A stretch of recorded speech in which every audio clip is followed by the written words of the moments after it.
You know, there are loads of videos about Candy Crush and its sequels, but who has tried to explore the lore of this game? Well, today, I shall tell you the tale of Candy Crush Soda Saga. Chapter 1. Our story begins in October of 2004, when Kimmy, older sister of Tiffy, was born. 10 years later, the Candy World and Soda World clashed, creating essentially a supercontinent of sweet paraphernalia. It was on this day, October 20th, 2014, that Kimmy decided that she must find her younger sister. Mr. Yeti, a friend of Tiffy, was also worried about where Tiffy went, and Kimmy left the town to find her. Kimmy asked a monkey if she's seen any messages in a bottle. Of course, he was too busy swinging trees to pay attention. Next, Kimmy traveled to the Soda Springs, where she met the Donut Dragon, and this is where she came across a portal. A warp portal that would teleport her to other parts of the soda world. She would meet Mrs. Crab in the Shortcake Shores. Mrs. Crab doesn't read messages in a bottle, but asks Kimmy to send one once she finds Tiffy. She'd find a drunken bat in the Sugar Cube Cave, a depressed goat in the Choco Canyon, a hungry honey dragon, a baker who works in a cottage, and Miss Cindy Squiddle, who loves candy bears. She would then traverse through Candy Cane Isle, Frosting Forest, Licorice Pastures, and Sugar Shell Cove, where she meets a seahorse who isn't particularly fond of Tiffy.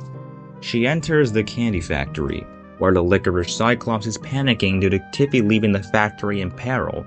She also meets Roberta in the Wafer Workshop.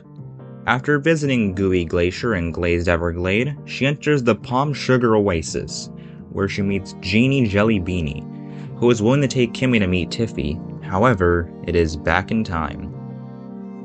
Chapter 2. Sugar Shell Cove was once the Cotton Candy Castle, and inside was where all the candy was made, produced by the factory manager. She then finds Tiffy tempering the machine that caused the soda splash. Due to her causing damage beyond repair, the soda world was left how it was. But did this satisfy Kimmy's goal of finding Tiffy? I think it did, but she still carried on. The bubblegum trolls became a gentleman. Kimmy also meets Percy Blockerton III, the mascot for chocolate levels. She re-encounters the factory manager at the Sodalicious Spa, who turns out to love soda and spa life.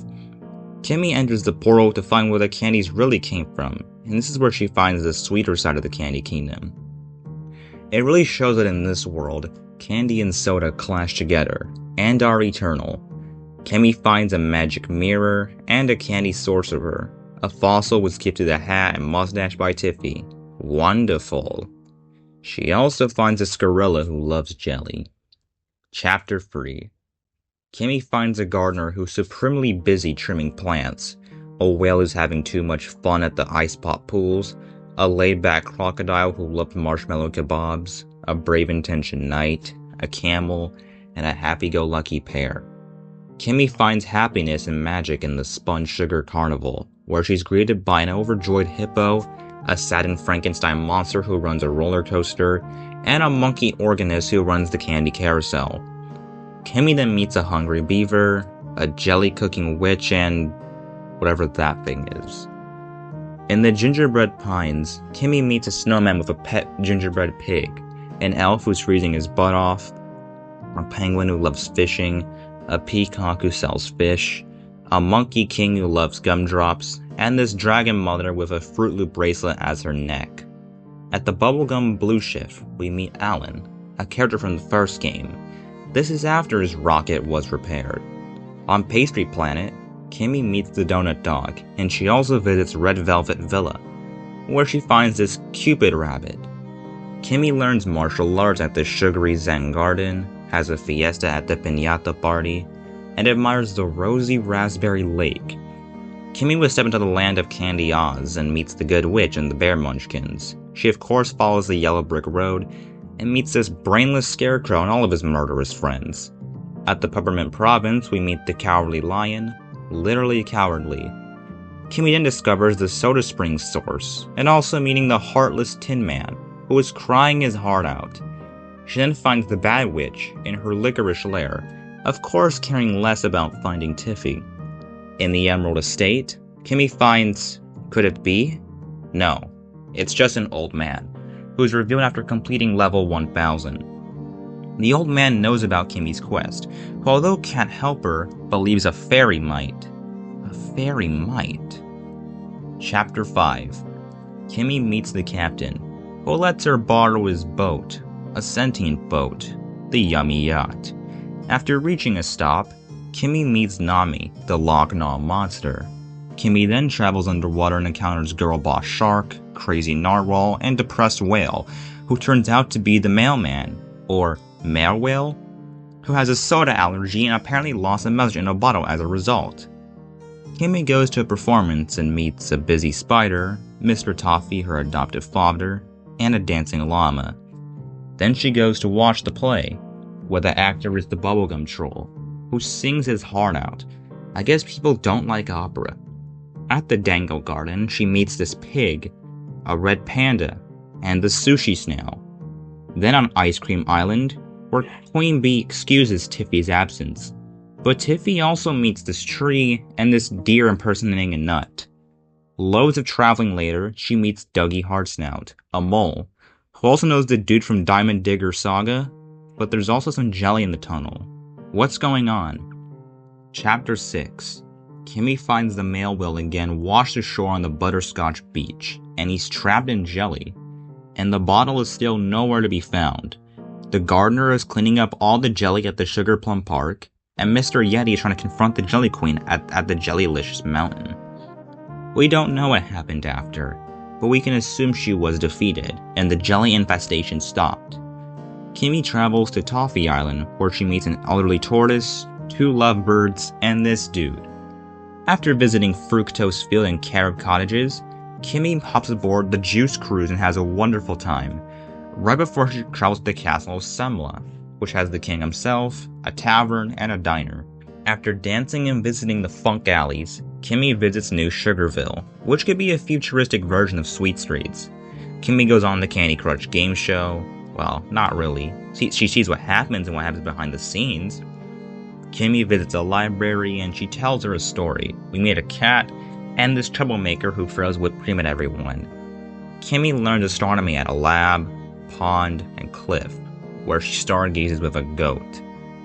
In the magical meadow, Little Bo Peep loses her sheep, again, and Kimmy also goes to the s'more sleepover and meets a paper boat in the Whistling Waves. After several more visits, Kimmy visits the Guacalicious Gym. She then visits this topsy-turvy yard, Jelly Mineshaft, and completes level 2000 at the Punch Ball. It's been an honor, Mr. Fishy. Chapter 7. Kimmy goes on a treasure hunt with the chocolate blocks, visits an arcade, hops on a train, and visits the Grand Splash. She visits the top of the tower and finds Monsterification. Oh yeah, Otis is in the story too.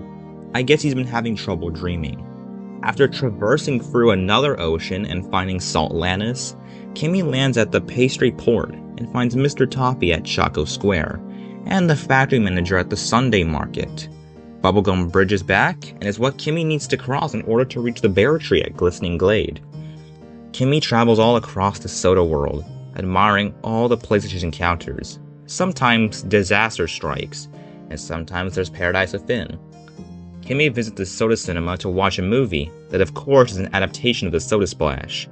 Kimmy goes back in time to when the dinosaurs roamed, and visits a museum, goes on a pirate adventure, meets some old friends, meets more old friends, but in the snow, before visiting a space factory known as Sweets Incorporated, which I would assume being in space would prevent Tibby from reaching it.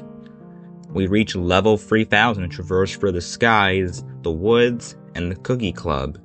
The waves, fjords, the treetops, another adaptation of Alice in Wonderland, a rehash of an old adventure, but with new side quests, new stuff in Dango Garden, and more adventure with some old favorites.